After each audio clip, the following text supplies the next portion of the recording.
मेरे जो जेठ है वो यूज किए हुए कंडोम मेरे बेड पर गिर देते थे, अनयूज किए हुए कंडोम भी बेड के जो गद्दा होता है उसके नीचे पड़े रहते थे। साइड जो टेबल है उस पर सेक्स पावर बढ़ाने वाली गोलियां पड़ी रहती थी। पास था एक कॉल गर्ल है और इसका मतलब मेरे पति के मेरे दोस्त के साथ था पहले रिलेशनशिप, अब मेरे साथ इसकी माँ भी यही धंधा करती है। कल्पना शर्मा मुझे अननेचुरल सेक्स करने देती है, प्राकृतिक यौन संबंध बना देती, तू नहीं बनाने देती। वो तो आराम से गोली खा लेती है और करने देती है। मैंने कहा वो चाहे जहर खा के करती हो पर मैं ये सब कुछ नहीं किया। तो कहता इन्नी सोहनी तेरी वोटी और तू दूसरी नाल मुंह मारदा फिरदा, तेन शर्म नहीं आती। मेरी जो राजस्थान का ही लड़का है, राजस्थान की मैं रहने वाली हूँ और सेम कास्ट में हमारी शादी हुई है, अदर कास्ट में नहीं हुई है। मेरे साथ जिस महिला को आप इस फ्रेम में देख रहे हैं, ये महिला राजस्थान से बिहार आई हुई है ताकि इनको इंसाफ मिल सके। मामला इनका ये है कि इनके पति एक कॉल गर्ल से शादी कर लेते हैं और इनको छोड़ने की बात करते हैं। बाकी की जानकारी आपको इन्हीं से जान करके देंगे।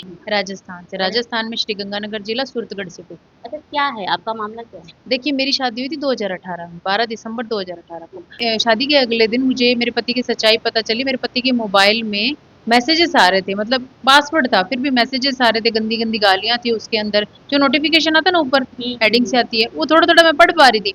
तो कभी तो आई लव यू लिखा जा रहा था उसके अंदर, कभी उसमें कुत्ते कमीने हराम जा। जो वो मैसेजेस सारे हैं जो उसमें ये भी लिखा हुआ था मैं मेरा रेप करा सकती हूँ, तेरे लिए नंगी हो सकती हूँ और तू मुझे छोड़ के मत जा, तेरे दोस्तों के साथ मतलब अपने आप को मतलब, ये शब्द लिखा हुआ था, ऐसा लिखा हुआ था। तो मैं ज्यादातर इंटीमेट बोल रही हूँ बाकी वीडियोस में, लेकिन आप महिला हैं तो आपके सामने बोलने में मुझे थोड़े ऐतराज नहीं हो रहा है। तो ऐसा शब्द लिखा हुआ, तो फिर मुझे लगा या तो कोई भद्दा मजाक कर रहा है या सच में कोई लड़की है, क्योंकि नाम तो देखो रौनक जयपुर ऐसे, वो रौनक जो नाम है वो लड़की के भाई का नाम है और जयपुर जयपुर से कोई बंदा है, पर देखिए नाम तो लड़के का लिखा हुआ और गालियां कोई लड़की दे रही है। तो फिर मैंने मेरे पति से पूछा तो मेरे पति ने मुझे बताया कि देखिए ये मेरा पास्ट था। पहले तो नहीं बताया, जब मम्मी पापा का नाम लिया ना मैंने कहा मम्मी पापा को बताऊंगी, तब उसने बताया कि मेरा पास था एक कॉल गर्ल है और इसका मतलब मेरे पति के मेरे दोस्त के साथ था पहले रिलेशनशिप, अब मेरे साथ इसकी माँ भी यही धंधा करती है घर तो चलाने के पूछा लिए। नहीं कि कॉल गर्ल के साथ कैसे आप रिलेशनशिप में आ सकते हाँ हैं? तो वो बोला ना कि भाई देखिए जिसका सोच जैसा होगा, अगर उसके ऊपर संयम नहीं होगा, जैसे अब मेरे ऊपर तो संयम है मेरा, मैं किसी पराये मर्द की तरफ नहीं हूँ, उसकी राल टपक रही होगी उसके साथ रिलेशनशिप बनाने की, क्या कह सकते हैं किसी के बारे में। तो देखिए वो उसके दोस्त के साथ थी पहले, उसके दोस्त ने पीछा छुड़ा लिया अपना और इसका नंबर दे दिया। मतलब वो लड़की बोलती कि तेरे पास कोई बैठा तो उसका नंबर दे दे मुझे, तो ये जनाब किराया वसूल करने के लिए आए थे उनके उनसे घर का किराया, हाँ घर का किराया वसूल करने के लिए आए हुए थे। तो तब से 2011 से इसके साथ रिलेशनशिप में है मेरे पति। तो फिर देखिए मैंने बोला आपका पास था कोई बात नहीं, अब आइंदा से ऐसी बातें नहीं होनी चाहिए, मैंने ये बोल दिया। लेकिन फिर भी वो उससे लगातार कांटेक्ट में थे, अलग अलग नंबरों से बातचीत करते थे, कोई दोस्त का नंबर आ गया, किसी और का नंबर, अपने नंबरों से भी नहीं करते थे, कई अलग अलग नंबरों से भी बातचीत होती थी। फिर उसके घर वालों को ये बात पता चली कि मुझे ये बात पता चली कि, तो उसके घर वाले उसको मतलब है ना कहने लगे, प्रेशराइज तो नहीं कहूंगी लेकिन उसके कान भड़काने लगे, उसको भड़काने लगे कि देख शिव अब ये इसको सच्चाई पता चल गई है, अब ये तेरे को गुलाम बनाएगी, नौकर बना कर रखेगी, दबा करके रखेगी। तो उसके मन में ये होने लग गया कि भाई ये मेरे को नौकर बनाएगी गुलाम बनाएगी। तो वो मुझे कहता भी था तू मुझे नौकर बनाएगी गुलाम बनाएगी, मैंने किस लिए बनाऊंगी पहले बात तो बताओ। कहते इस वजह से। मैंने कहा ये बात मैं कह ही नहीं रही आपको, जो आपका पास था तो चला गया चला गया, अब अपने अच्छे से राजी खुशी रहते हैं, खुशी खुशी रहते हैं, लाइफ न्यू स्टार्ट करते हैं अपनी। लेकिन इसके साथ साथ वो मानने ही नहीं, मतलब इसके साथ साथ वो दहेज की मांग करते थे, 5 लाख रुपए स्कॉर्पियो गाड़ी, अननेचुरल सेक्स की डिमांड होती थी, जबरदस्ती की जाती थी। मतलब एक तो चोरी ऊपर से सीना चोरी। हाँ, और छोटे कपड़े पहनना, 10,000 की दारू की बोतल लेकर के आऊंगा, एक ही बोतल आती है, प्याला से प्याला लड़ा के अपने दोनों पियेंगे। मैं मना करती थी तो कहते कल्पना शर्मा मुझे करने देती है। कल्पना शर्मा वो कॉल गर्ल है, जयपुर जगतपुरा की लड़की है। अच्छा। तो वैसे दौसा जिले से है वो आपको पीछे। बोलते हैं कि छोटे छोटे कपड़े पहनो। तो मैंने बोला देखो हमारे ये नहीं पहनते, मैं तो देखिए मैं तो बिल्कुल नहीं पहनूंगी इस चीजों को, ठीक है, क्योंकि मेरे जो संस्कार है वो ये अलाउ नहीं करते हैं मुझे कि मैं ये छोटे छोटे कपड़े पहनूं। तो वो बोलते थे कल्पना शर्मा मुझे अननेचुरल सेक्स करने देती है, प्राकृतिक यौन संबंध बना देती, तू नहीं बनाने देती, वो तो आराम से गोली खा लेती है और करने देती है। मैंने कहा वो चाहे जहर खा के करती हो पर मैं ये सब कुछ नहीं करूंगी। अननेचुरल सेक्स मतलब क्या? अननेचुरल सेक्स मतलब एक तो नेचुरल सेक्स होता है, ठीक है, एक अननेचुरल सेक्स होता है जिसमें ओरल सेक्स आता है, गुद्दा मैथुन आता है, अलग अलग तरह का आता है इसके अंदर। और मेरा जेठ मेरे पर गंदी नजर रखता था। जेठ भी? हाँ जेठ भी। वो उसने मेरे से पूछा रिकॉर्डिंग में, वो ये भी बोल रहा है कि पूछ लिया तो क्या हो गया। क्या पूछते थे, मतलब किस तरीके ये से? बोलते थे शादी 12 दिसंबर 2018 को हुई थी, 14 तारीख को उन्होंने मुझसे पूछा कि सुहाग रात कैसे मनाई। हाँ, तो फिर मैंने कुछ नहीं बोला, मैं हक्की बक्की रह गई। मैं कही मतलब मैं समझ गई थी कि ये किस तरह का आदमी है, मैंने उससे ऐसे करके पीट कर ली। इधर से मेरा हस्बैंड आया, तो उसने पूछा कि और शिवे नाइट में क्या किया। तो आपके इन दो जेठ पूछ हाँ रहे हैं। जेठ बोले, फिर इन दोनों ने आपस में अपनी, मेरे जेठ की भी उसी दिन शादी हुई थी जिस दिन मेरी शादी हुई थी। तो दोनों ने अपनी अपनी पत्नियों के साथ क्या क्या किया वो बातें शेयर की हैं दोनों ने। हाँ। हाँ कि भाई मैंने ये किया, फिर मेरे पति ने मुझे बताया कि इसने अपनी पत्नी के साथ क्या किया, वो सारी डिटेलिंग मुझे पता है कि क्या किया क्या नहीं किया इसमें नाइट में। मुझे बता रहे थे और मैंने मना भी किया, भाई मेरे को मत बताओ ये सब कुछ, वो उन दोनों की पर्सनल बात है, आप शेयर कैसे कर सकते हो, फिर तो हम पत्नी थोड़ी ना, आपने तो मेरा ख्याल समझ लिया, वैश्या समझ लिया आपने तो हमें, जो आप, तो फिर इस बात पर लड़ाई झगड़ा भी हुआ था। अच्छा, मतलब लड़कों को चाहिए क्या? लड़के कहते हैं कि संस्कारी लड़कियां, संस्कारी वाइफ चाहिए, जो घूंघट में रहे, साड़ी पहने, घर का काम करे। आप तो हूबहू वैसी ही हैं। फिर आपके साथ देखिए उल्टा क्यों हो इनको रहा है? इस तरह के जो लड़के होते हैं, आदमी होते हैं, लड़के कह दो, इनको घर में तो एक चाहिए संस्कारी वो, दुनिया को दिखाने के लिए, अपने माता पिता के लिए कि भाई हमारी पत्नी है, हम बहुत संस्कारी है।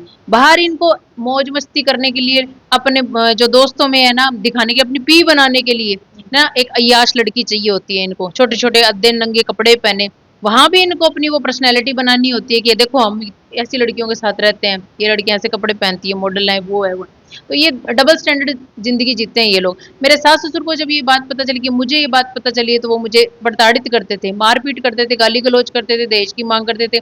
फिर जब देखिए अति हुई ना मेरे साथ में, तो मैंने ना केस कर दिया था। और मेरा जेठ जो है ना, मेरे जो जेठ है, वो यूज किए हुए कॉन्डम मेरे बेड पर गिर देते थे, अनयूज किए हुए कॉन्डम भी बेड के जो गद्दा होता है उसके नीचे पड़े रहते थे, साइड जो टेबल है उस पर सेक्स पावर बढ़ाने वाली गोलियां पड़ी रहती थी, किसके बेड पर पड़ी रहती मेरे है? बेड पर वो कच्छे में पड़ा रहता था। और ये हाँ, गोलियां भी और ये चीजें मेरे बेड पर ही सिराने पर ये पड़ी आपके रहती थी। जेठ रखते थे। हाँ मेरे जेठ। तो मैंने देखिए एक बार एकदम से किसी पर भड़का नहीं जाता, ठीक है, कि आप लड़ाई कर लो झगड़ा कर लो, क्योंकि देखिए मुझे, मेरा तो दिमाग कह रहा था कि मेरा पति यहाँ नहीं है, तो किसी ना किसी, दो ही मर्द हैं इस घर के अंदर, या तो मेरा ससुर है या मेरा जेठ है इस घर के अंदर। फिर भी मैंने क्रॉस एग्जामिन करने के लिए मेरे पति से पूछा कि ये सब कुछ क्या है मेरे कमरे के अंदर। तो बोलता संदीप यूज करता, तो मैं संदीप को बोलो वो अपने कमरे में जाके मर जाएगा, ठीक है, उसको जो करना है अपने कमरे में करे, मेरे कमरे में क्यों कच्चे में पड़ा है वो, पहले ये बात बताओ, हमारा लड़ाई झगड़ा हो गया। तो वो कहता कह रहा मैं यूज नहीं करता ये गोलियां, संदीप यूज करता है, संदीप को जाकर बोल ये गोलियां खराब करती है। अरे तेरा दिमाग खराब हो गया, वो मेरा जेठ लगता है, मैं उसको कैसे कह दूंगी कि ये गोलियां खराब करती है। तो फिर ये देखिए, उसको कोई वो नहीं था कि मैं मेरी पत्नी के लिए स्टैंड, उसका तो ये था ना कि भाई मैं मेरे भाई को डांटूं, ठीक है, कि मेरी बीवी से दूर रहे, मेरे बीवी के कमरे से दूर रहे, हम्म, उसका तो ये होना चाहिए था, जी। बल्कि उसका कुछ भी ऐसा नहीं था। मतलब आपको लग रहा है कि दोनों भाई मिले भगत जो भी कर रहे हैं ये कर बस रहे ये चाहते थे कि पूनम को किसी तरह करेक्टरलेस साबित करके डिवोर्स ले लें। इसने तो अपने एक दोस्त को भी बोल दिया जब मेरे साथ पहली बार मारपीट की, लड़ाई झगड़ा किया, मतलब ऐसे तो डेली कर रहे थे, पर समझाइश होती थी भाई घर बसाना होता है, क्या कोर्ट कचहरी मुकदमों में जाएं, वहां हैं। बहुत क्या करना, क्यों बदनामी करनी है अपने परिवार की, लोग भी तो सुनेंगे, लोगों को भी तो पता चलेगी, तो कोई किस में कमी निकालेगा, कोई किसी में कमी निकालेगा। और तो इस आपके साथ ये जो होने लगा ये शादी के महज 2-3 दिन के बाद ही होने अगले लगा? दिन ही होने लग गया था, नेक्स्ट डे ही, हुँ। ठीक है, क्योंकि नेक्स्ट डे मुझे सच्चाई पता चल गई थी ना इन लोगों की कि ये कैसे हैं, झूठे हैं, झूठे हैं, मकार हैं ये लोग, इनकी ये सच्चाई पता चल गई थी। फिर ये जी अपने दोस्त के पास भाग गया था, मुझे मारपीट करके गंगानगर चला गया था। तो इसका मतलब नई-नई शादी में आपको मारपीट करके भाग गए? मतलब 6 महीने बाद की बात बता रही हूँ आपको। अच्छा। लड़ाई झगड़ा रोज करता था, मारपीट गाली गलौज होती थी मेरे साथ में। लगभग 6 महीने बाद ये वहां मारपीट करके गंगानगर चल गया। तो फिर इसके दोस्त के पास फोन पर फोन आ रहे थे, तो इसके दोस्त ने पूछा कंजर तू करके क्या आया, पहले ये बात बता। तो उसने बोला कि भैया ये बात हो गई है। तो कहता इन्नी सोहनी तेरी वोटी और तू दूसरी नाल मुंह मारदा फिरदा, तेन शर्म नहीं आंदी। वो पंजाबी यार इस वक्त ऑस्ट्रेलिया में रहते हैं वो। तो उन्होंने उनसे, उनको भी बहुत कुछ इसने गलत बोला। बोला भाभी, फिर मेरी जब उनसे बातचीत हुई तो मैंने उनको सारी सच्चाई बताई, भाभी ये कंजर है, नीच है, ठीक है, और ये है ना कॉल गर्ल्स को है ना होटल में बुलाते थे दोनों भाई। हाँ। हाँ, और कहता मैंने उस वक्त भी समझाई थी कि देख वो तेरा पास्ट था, या तो तू इसको ब्याह के ना लेकर के आता, ठीक है, और या फिर तू उसी के साथ रहता, जी। ठीक है, तो इसकी लाइफ क्यों खराब की। तो मेरी लाइफ तो जी पैसों के लिए शादी की थी, मेरे पिताजी ने 50 1 लाख रुपए शादी में लगा दिए थे लगभग। 50 लाख रुपया लगाए थे? हाँ, 10 लाख 21 हजार नगद और 35 तोले सोना तो दिया ही दिया था मेरे पिताजी ने। मतलब कुछ लोग बोलेंगे दहेज दिया, दहेज नहीं दिया था। उनसे पूछा गया कि आपकी कोई मांग है तो बता दो। मेरे पिताजी ने अपनी मर्जी से हुँ। मेरे लिए ये चीजें दी थी, संभालने के लिए उन लोगों को दी थी। भाई बच्ची कहाँ संभालेगी, बच्ची घर का काम करेगी, भाई बहुएं तो घर का काम ही करती हैं, घर संभालती हैं, वो अपने पति को संभालती हैं, अपने सास ससुर की सेवा करती है, तो सास ससुर ही संभालेंगे ना, बड़े बुजुर्ग मतलब वो हैं। आप इतनी पढ़ी-लिखी लग रही हैं बातचीत करने के तरीके से, फिर भी आप 7 साल तक प्रताड़ना सहती रही हैं। 6 साल 7 साल तक तो देखिए मैं 1 साल वहां रही हूँ, ठीक है, लेकिन ये कोर्ट कचहरियों में, ये थाने में कोर्ट कचहरी नहीं, थाने में ये पैसा दे देते हैं ठीक है। 90,000 रुपए मेरे जेठ ने पहले दिए, वो रिकॉर्डिंग मेरे पास। बाद में मुझे पता चला है कि 2,80,000 भी इन्होंने दिए हैं रुपए, वो बात में मुझे पता चली। मतलब मेरा जो अननेचुरल सेक्स की जो रिपोर्ट हुई थी वो नेगेटिव आई।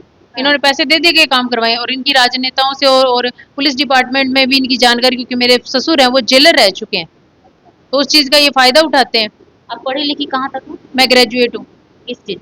बीसी किया हुआ मैंने, बैचलर ऑफ, BC हाँ बैचलर ऑफ कंप्यूटर एप्लीकेशन। हाँ, उसके बाद भी आप गृहस्थी भरी घर कहाँ से, मतलब ससुराल में सोची कि गृहस्थी भरा घर ही संभालना है? नहीं नहीं, गृहस्थी देखिए, हमें गृहस्थी ही संभालनी थी। मैं तो हाउसवाइफ बनकर ही रहना चाहती थी। पढ़ाई ठीक है, अपनी पढ़ाई जगह पढ़ाई करें, पढ़ाई हमें अच्छा इंसान बनाती है। देखिए हर चीज का, मोबाइल है वो हमें गलत रास्ते पर भी लेके जाता है और सही रास्ते पे भी। ये हमारा चॉइस है कि हम उसमें गंदी मूवीज, गंदे पिक्चर देखकर अश्लील वाहियात देखें, ठीक है, या फिर हम कुछ अच्छा देखें, अच्छा देखे किसी की मदद करें, ये हमारी चॉइस है। चलाने वाला तो कुछ भी चला देगा, आपके ऊपर है ना कि आप गलत रास्ते पर कोई आपको जहर देगा, आप जहर खा लेंगी क्या मैम? एक बात बताइए, नहीं खाएंगी ना। अमृत देगा तो पी लेंगी ना। लेकिन आज सारी लड़कियां चाहती है कि मेरा पहचान बने। आपको लगता है कभी कि अगर जितना में आप पढ़ी लिखी हैं, अगर पहचान बनाई रहती, आप भी एक वर्किंग वुमेन रहती, तो कहीं ना कहीं आपके पति आपके साथ अच्छे से बिहेव करते? देखिए मैं बताती हूँ आपको कि बाहर की पढ़ाई थी ना, वो जो मेरी पढ़ाई थी उसमें आगे था MCA, master of computer application, वो जयपुर में था जी। तो देखिए पापा को पता था कि हमारी बेटी ठीक है, लेकिन किसी और की गलत नजर आ जाए या कोई मेरे साथ गलत हरकत हो जाए, तो पापा ने मुझे मना कर दिया कि आपको यहीं पढ़ना तो यहीं पढ़ लो, बाहर का माहौल खराब है। फिर मैंने भी मेरे पिताजी की बात मानी हुई, बाहर का माहौल खराब है तो खराब है, अब क्या कर सकते हैं, यहीं पढ़ लेते हैं। फिर देखिए मैं बीमार हो गई थी, मुझे सर्वाइकल की दिक्कत हो गई थी। फिर मैंने यहाँ पढ़ने की भी कोशिश की थी, लेकिन मैं बीमार हो गई थी, फिर आगे मेरी पढ़ाई कंटिन्यू नहीं हो पाई। फिर उसके बाद में शादी होगी।